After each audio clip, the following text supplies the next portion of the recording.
Welcome to Ocean Paddler, the podcast. We're here, Jason and myself, with Dave and Austin Kalama, all the way from the island of Maui. They made it to Oahu to share with us some of what's going on with them.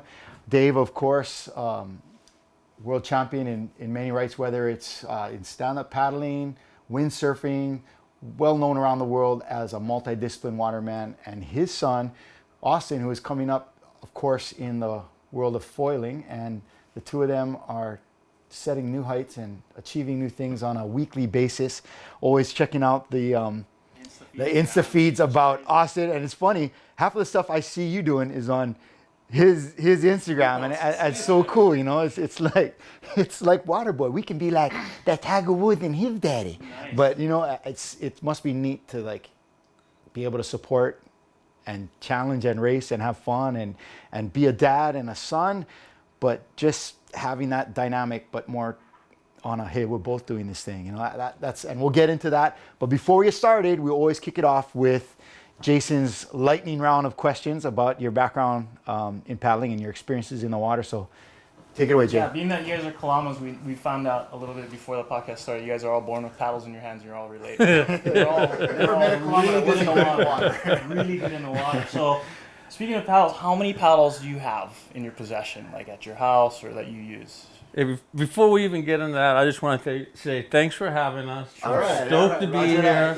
I am so stoked that you guys are doing this and getting this information and this conversation going out into the podcast world and having something for paddlers. So I'm really stoked to be here. So awesome. Thank you very much for having us. We're happy to have you. Guys like you make it, for sure. Go ahead. And how many paddles? How many paddles do I have?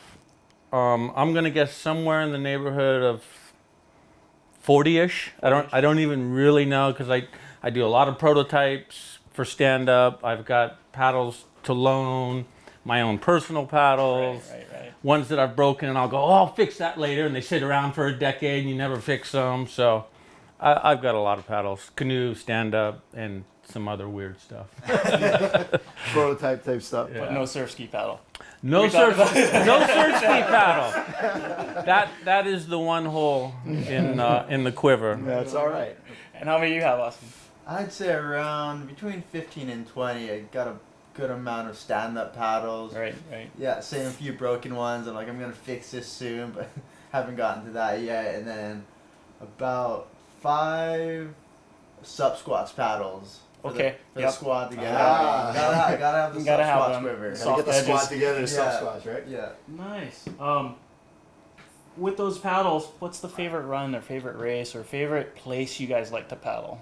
I mean, it could be an event, could be just a place that you feel that's real drawn with the mana that you like to do, or favorite wave. What's the favorite place to go paddle for you? And craft, you know. So is it stand up? Is it downwind? Is it surf? What's your thing? Well, I'd say, hands down, funnest thing to possibly do, probably surf jaws. A wave out there is just the best thing. The riding one is just insane. But if I'm just going for like a nice paddle, having fun, like really more trying to just relax a little bit and enjoy it more, probably a Maliko downwind on the foil. Because then you can just take your time and you're just surfing for about 8 miles, just enjoying the ocean, chilling. Right. Kind of having fun out there. I kind of imagine more, and I've never done it. I'm envious of you guys that are able to do it, but even more so than doing like a OC1 downwind run, that must be almost like trance-like, you know, because it's so quiet. It's therapeutic. Yeah, you're just out there with your brain just are able to tune out more so, like, you know, you're not grinding, you're just connecting and kind of really blending with what's there more than anything. It's like that feeling when you're on a wave and your mind goes blank and you just in the moment surfing that wave. But for miles. On a foil board, cool. There's no sound. It's a glide. It's a flying. It's an experience. That was one of the things. The first time I got a foil, that was like, why guys say it's like flying is because it's quiet. You don't hear the board contact in the water. It's just it's full Star Trek. Yeah. Star Wars kind of stuff, you know. That's the obvious thing, and you do feel that, and there's times where you're like, this can't be real. Someone's got to see this. I can't even believe I'm getting away with this somehow. But then there's this other aspect to it where it is really difficult. Like it's the most difficult thing I've ever done is learning how to downwind on a foil. But all the hardship, all the trials, all the times I thought I was going to quit, and that doesn't happen to me. But this kicked my ass, quite honestly. But I stuck with it, and it was like, I'd go one day and be like, maybe this isn't for me. Maybe that line between Kai and me. Imagine how the mortals feel. Yeah, the rest of us are like, The internal conversation I had once was, maybe Kai is that much better than me, and maybe this is that line I can't get across. And I thought, this is so hard. I might be out, but I go, before I quit, I'm going to go one more time. And if I improve, I'll come back. If I don't, I'm out, right? The next time I went from 2 15-second glides and 130 to 2 30-second glides and 3 15-second glides on a 9-mile paddle, right? So, with a foil. With a 5-foot board. Exactly. So, to say... Ouch. It was the most humbling experience I've ever had in the water, but I can't even tell you how much of a payoff I've gotten from sticking with it and getting over that hurdle of trying to figure this thing out, and the process of getting there has been the most rewarding thing and the most fun thing I've ever done in the water. I don't say that lightly, because I know I've done a lot of things, and flying down the coast, doing a Maliko run, averaging 15 miles an hour, not my high, averaging 15 miles an hour. No, it's that crazy. means I'm spending a lot of time at 17 to 19 up into 20. And then there's that 10 to 20 or 10 to 12 mile per hour too, so it averages out. But I can't even tell you, you're in this Star Trek episode, but you got board shorts on, and you're flying faster than you've ever gone. And you're so engaged in the moment because it commands that you are constantly adjusting. So you can't relax. So it feels like you're riding a big wave, even though you're not going to drown if you crash, right? But that intensity of your mindset has to be there. And so between all those things, and it's like you're playing chess with the ocean, and sometimes she wins, and sometimes you connect the dots, right? You got to be thinking to move ahead. Like, you got to be looking there, here, feel it. Yeah. The playing field that you are now paying attention to is huge. Yeah. And so to get to experience that, I mean, there's so many times I'm doing a run, I was like, God, I wish my dad could experience this, or I wish, Kai Bartlett or all these world-class paddlers had the opportunity to experience what it feels like to do a Maliko run, going that fast and having so much more of the ocean part of the playing field now. It's insane. Well, we're going to get into that, definitely. We're going to get deeper into that. And I like where you're going with it. And you talk about Star Trek. As long as when I see you in one of those Batwing suits, kind of do it. Yeah, right. How about for you, Dave? Is that kind of your place? Maliko, is that your thing? Maliko, it's my church, it's my gym, it's my school. It's everything. It's my office. People don't understand that church thing. Everybody that's not really into the water, when they hear that from somebody that's really into the water, that's my church, and they're like, yeah, you know what you're talking about. But you're just going surfing. Yeah, this guy's just having fun. But no, you think more. about all the things you get from church: the life lessons, the centering, the community, the humility, the perspective, the knowledge and appreciation of something bigger than yourself. There's no better church. Think about all the people you know, and they typically go to church once a week. Mm-hmm. Imagine if they went to church every day. Right. And it was fun. That's what a surfer is. He is so committed. Yes. He believes in this faith so much, and it feeds his soul so much. You have to go every day to get that fulfillment and the lessons, right? No, he's the true evangelical. Yeah. That's what I'm saying. That's what I'm saying. So it's real. It's a real thing, and people's lives get turned over sideways or upside down because they are so committed to this. I don't want to call it a religion, but I use the word church for us because it does feed our soul. Yeah, that's cool, and that's what's amazing about that.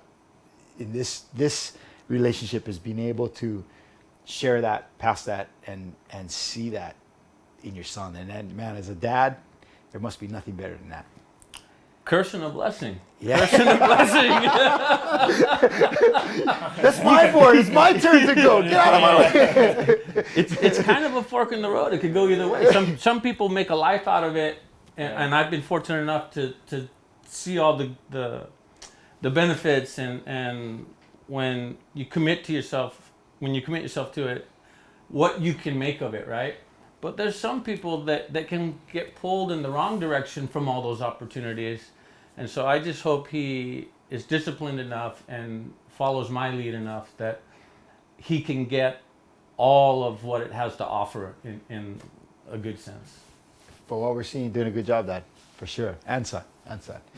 Okay, man, this is one heck of an involved lightning round. Not so much Not very lightning, plenty thunder. I mean, Plenty you covered- thunder. actually, you kind of answered a lot of lightning round questions with the within stories within there. So, no, thanks so much for that. Let's talk about kind of how we talked about your roots here being Kalama, but you're kind of not the typical Kalama, right? So we knew, Kalei and I know a lot of the Kalamas that from Kailua, Molokai, things like that, and you are related, but how did you get here? Well, you think Kalama, you think Kailua or Waimanalo, local as can be, right? And that wasn't my story. My story is California, and my dad moved to California just before he graduated high school because he was still living at home, and his dad had to relocate for work.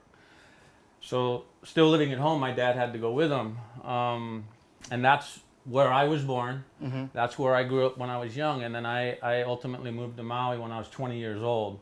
And that's when my Hawaiian story started, so to speak. But I would imagine that's not where your water story started. No, you're absolutely right. My father was the 1962 U.S. Surfing champion. No way. And so as soon as I found surfing and realized who he was in this sport or in this lifestyle, he automatically became not just my father, but my hero, right? Because, once you become a surfer, you're looking at guys like Jerry Lopez and Bertleman and Buttons. That was Mark Lydell. That was my school of surfers I idolized. And but he was even before them, right? So he was one of my first surf idols. So that's kind of how him being a full-blooded Hawaiian makes me 50. But yes, I grew up in California, moved to Maui when I was 20. And even though I surfed prior to getting here and was into the ocean and swimming and all the California style surfing. Yeah. What were your sports or athletics when you were growing up? Basic, normal Southern Cal kid: football, baseball, surfing, skateboarding, all the normal stuff, climbing trees, skinning my knees. So you graduated high school. There's a gap between that and you coming to Maui. What happened there? So I went to high school in Mammoth. I moved from Southern Cal up to kind of northern. That's not a bad spot. Kind of one extreme to the other, but Right. similar lifestyles, Yeah, right? right. And so I tried very hard to become a ski racer. I really fell in love with it. And so I took a couple years after high school. I worked up at Snowbird for a season on the race department. Cool. Got to train a lot up there. And then I went back to college where a bunch of my high school buddies were racing out of Sacramento. So gave it a very honest try there. Started out second on the team, but I would have trouble finishing. If I finished, I did well, but I didn't finish very often. And so I was getting really frustrated with it. And last race of the year, team had already qualified for nationals. I started in the 70s as one of the last guys on the team, moved up to 12th after the first run. I thought in my mind, this is it. I get my career back on course. It's going to happen now. I go out of the gate, no turn at the first gate. I blow out at the second gate, right? The second turn. And there was no turn at the first one. How do you blow out at the second one when there's nothing going on at the first one? And so I didn't even fall. I just went the wrong way. I went left when I should have gone right.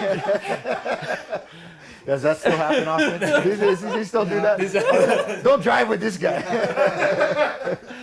So anyway, I ski straight down to the coach and I go, "Coach, it's not meant to be." Like, my heart is broken. I realize my dream of ski racing has been crushed. Ouch. Yeah, ouch. And I go to him and I say, "Coach, it's not meant to be. This isn't meant to be my pass. I give him my pass, put my skis on my buddy's car, walk out to the freeway and hitchhike 100 miles back home. That's how done I was. Wow. A week later, my parents called me. My mom and my stepdad called me from Kauai.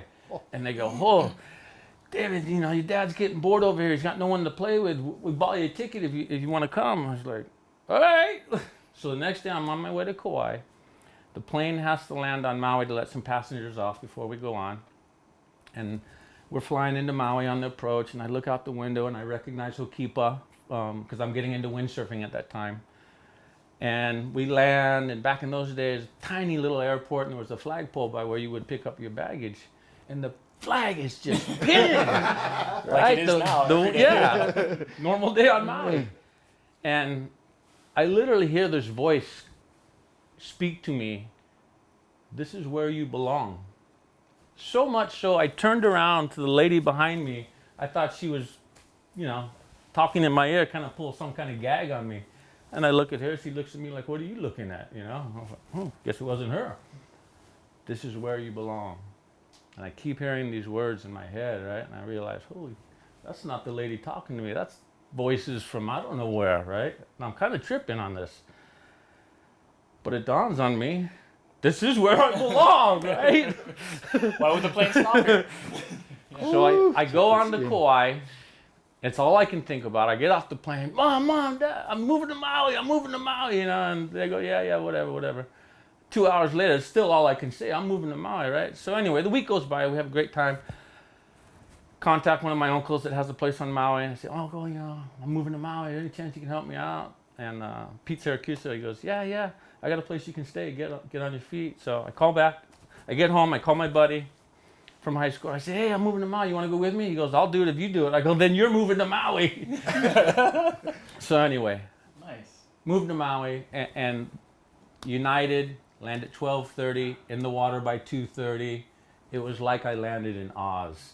The cane swaying from the wind, the white caps, and it was like I landed in Oz. And for the first month, I just couldn't believe I was on Maui. And my friend and I said, you know what? If times go tough and things go sideways, we don't leave this island for a year. We got to stay for at least a year until we stop having fun, right? I'm 34 years into it now, and I'm still having fun. Has that year happened? So, whose voice do you think that was? You know, I am spiritual. I do believe in the Hawaiian side of my ancestry exists. And I don't know. I'm not going to put a name or an entity to it other than it is the clearest moment I've ever had in my life. And I've tried so hard to find that clarity again a few times along my path. Because boy, I sure could have used it a few times. But that was the clearest moment I've ever had in my life, and I've never had a voice in my head like that before. Wow. And so I feel like it was meant to be, and it's worked out. And don't get me wrong, I've had some really tough episodes along my way. But if you look at the overview of how it all played out, the voice was right. You know, right? Oh wow, that's got me chicken skin in that moment, man. Yeah. That's cool. That's cool. And the other thing that strikes me about this story is that in all of those moments that you describe, you're not afraid of committing. And I'm sure that's something that led you down the path of being a big wave surfer, trying new stuff. You talked about your foiling. You don't seem to be shy to say, I'm going and we're doing this, or hey, you know what? This is done. I'm over with this. I'm going this way now. Yeah. That not everybody at 19 or whatever, how old you were, was going to hitchhike 100 miles to get home, put their skis in, and walk away from that. It was a really bad run. It was a pretty bad run. It was a really bad run. It was. You do have that going for you. And do you think keep going. that willingness to charge or commit has been kind of a thing for you? I've always had the inclination that when I jump into something, I jump into the deep end and figure it out. And I think I get that, you know, from my Kalama side where I adapt pretty quickly. So I'm when I was young, I very much had a fear of failure, but I was good at figuring things out. You know, so if you could just give me a second to figure something out with all the eyes on me, I could usually get over the hump, and then I'm all in, right? Now I understand that failure is such a critical part of the process that I'm not afraid of it anymore. But back then, I definitely had the inclination to jump in, you know, deep end right away. I loved taking risks, and I loved having fun.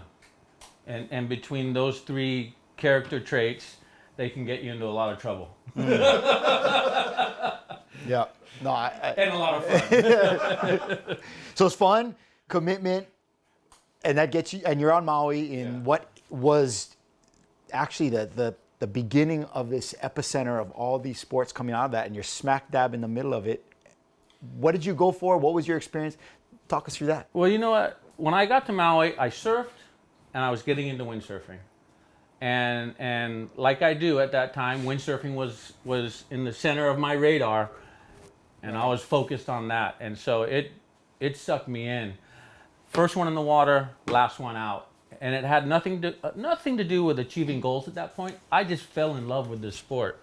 I loved riding waves and skipping across the water and the speed and the newness and these guys around me that are the best in the world. And it's like, I couldn't, you know, I was like, wow, this is amazing. And so I went full in, and I was working in a sail loft, and I was able to finagle, I'm going to use that word because it's probably the most accurate, a sponsorship, which allowed me to stop working in the sail loft and ride for that company I was working for, which meant I could spend all day in the water now. So that's what enabled me to become a pro windsurfer, which allowed me to surf even more because I didn't have to work at the loft anymore. But to kind of answer your question more accurately, what kind of got me from a surfer, windsurfer, to a waterman, because it's a very different thing in my eyes, was, I think it was 94. My dad calls me up about a month before the Molokai Hoi, and he says, David, all the Kalamas are putting together a team to do the race, and your cousin just got hurt, and we need a replacement, and you're it. And I don't paddle at this point. Been in a six-man once and never even really paddled with the crew, right? And I'm like, no way, Dad, no, not doing it. No, I'm gonna make an ass out of myself. I don't know how to paddle. I'm not letting the family down.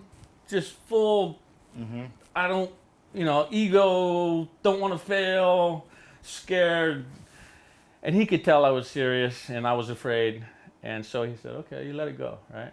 About a month goes by, 2 days before the race. He goes, David, we haven't gotten a replacement yet. You're doing the race, even if I have to come and get you and drag you back over here. And he had that tone, you know that tone? He's not fooling around. Yeah. And I tried. You know that tone? You get that? It's hereditary. And I tried. I gave it a feeble effort. No, Dad, no. Yeah, you are. And I could just, that right there, that calm, yes, you are, was like, oh, It's done. shit. Yeah. I'm in. Yeah. I fly over to Molokai. I'm petrified to let the family down. We go paddle out of Kanakakai for a second, and they want to just see, can I hold the paddle, the right way? Can I do a change? We paddle outside. They go, all right, looks like you can paddle, so you got to learn how to get in and out of the boat because we got to do changes. And I'm like, changes? What are you talking about, changes? You got to get in and out of the boat. I'm like, what? I don't even know what a change is. So they go through the thing, the boat paddles up, you pull yourself in, I get in the boat, and I'm trying not to make an ass out of myself, and they're like, all right, you can get in the boat, good enough, you're good to go. You're in. I'm like, oh, Next day we do the race, right? I'm scared out of my mind, literally the most scared I've ever been, because I really, at that time, still afraid of failure, didn't want to let the family down, I knew what the Kalama name meant in Hawaii, and I didn't want to be the weak link, right? And so we do the race. I get to Waikiki. It's the most fun thing I have ever done in my life. Unbelievable how much fun I had paddling with my family and starting to understand the significance of what we had just done and the aloha and time with these family members that I didn't really know, right? And it blows my mind. I'm like, and this is a little bit later when I have time to process it all. I'm like, what if everything you're afraid of is like that? What if tandem surfing that you think is goofy and you don't want to do it because you don't want to look like an ass is like that? What if canoe surfing's like that? What if anything in the water is like that? And you're just afraid to get over the first hurdle and go find out how fun it is, right? And so when I realized that's what happened to me, that's when I went, I don't care what it is, give me a taste. I want it. Tandem surfing, I'm in. Made it to fifth best in the world at one point, behind Mel and Brian and those guys. So just to hang with them and learn from them was amazing, right? Canoe surfing.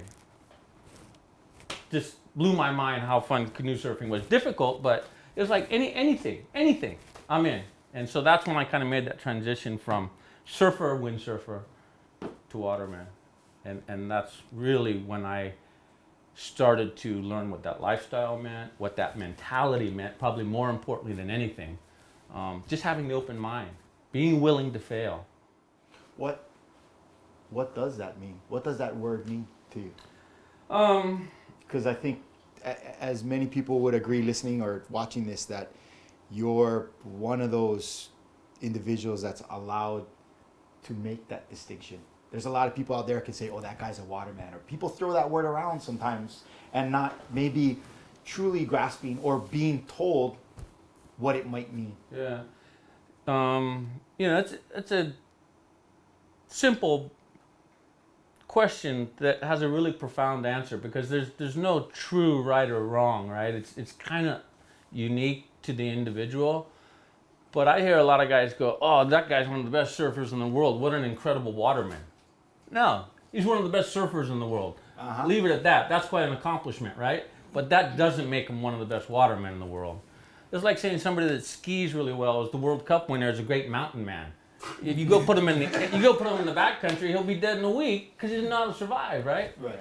He's not a mountain man. He's an incredible skier, and that's kind of how I look at it. And to who I looked up to, who I wanted to emulate, was Brian Kalama. To me, he was the waterman. Not a waterman, the waterman, right? And so looking at not just his technique, not just the activities, how he handled himself, how he approached things, his mentality, you know what I mean? All of it, to me, that's how a waterman operates, you know? He has an open mind. He's not going to criticize anybody because they do something different. He's going to look at it, analyze it, maybe give his opinion, what he thinks, but it's not going to be positive or negative. It's just going to be, describe it, what he sees, what he thinks, It doesn't have to be black or white, which is, I'm getting a little off course, but. Not at all.